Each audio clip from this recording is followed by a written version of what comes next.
အားလုံးမင်္ဂလာပါလို့ကျွန်တော်နာမည်ဝင်နေဆိုပါရလို့ကျွန်တော်ဒူရင်ခေးပြုတ်ပေးနေဒူရင်ခေးယူချန်နေပြီးတော့ကျုပ်ဆိုပါရလို့ကျွန်တော်ဒီနေ့မျှဝေခြင်းနဲ့ကြောင်းရတယ်ဗါလဲဆိုတော့ကျွန်တော်ဘဝကိုဒီဇိုင်းလုပ်ဖို့ဆိုကျွန်တော်15ချက်ကိုကျွန်တော်မျှဝေခြင်းပါတယ်နံပါတ်1ကဗါလဲဆိုတော့ကျွန်တော် better mindset ပေါ့ကျွန်တော်တားကောင်းနေမှာမနေတဲ့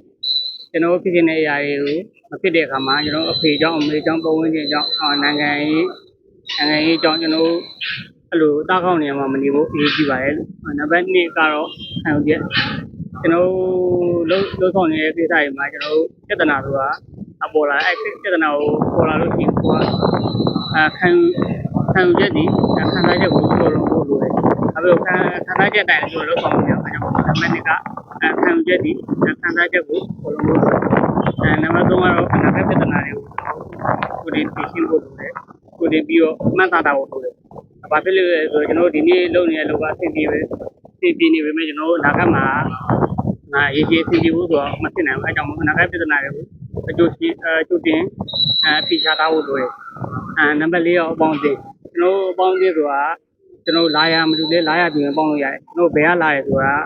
ကျွန်တော်ပေါင်းနေအပေါင်းအသင်းတွေကဘယ်ကလာရဲဆိုတာအရင်ပြီးကျွန်တော်သွားတဲ့ဥတီကျတူလို့ပြင်ပေါင်းလို့ရတယ်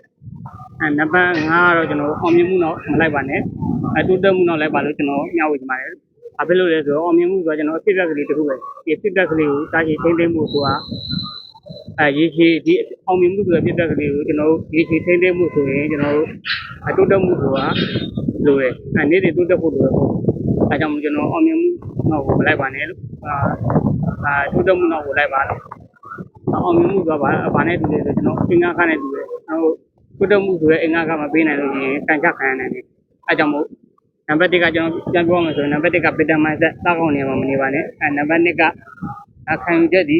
ခံစားချက်ကိုကျော်လွန်ဖို့လိုတယ်နံပါတ်3ကတော့အနာဂတ်ပြဿနာတွေကိုကြိုတင်အဖြေရှာထားဖို့လိုတယ်နံပါတ်4ကအပေါင်းအသင်းနှုတ်ပေါင်းနေအပေါင်းအသင်းရေးကြည့်တယ်လာရမတူလေလာရပြင်ပေါင်းလို့ရတယ်ဒီဘယ်ကလာရဲဆိုတာရေးမကြည့်ဘူးကျွန်တော်တို့သွားတဲ့ဥတီချက်အတူတူပြင်ပေါင်းလို့ရတယ်နံပါတ်5ကတော့ကျွန်တော်အောင်မြင်မှုတော့မလိုက်ပါနဲ့လို့တိုးတက်မှုတော့လိုက်ပါလို့ကျွန်တော်ဒီဗီဒီယိုလေးရပြီးတော့အမျှဝေခြင်းဖြစ်ပါတယ်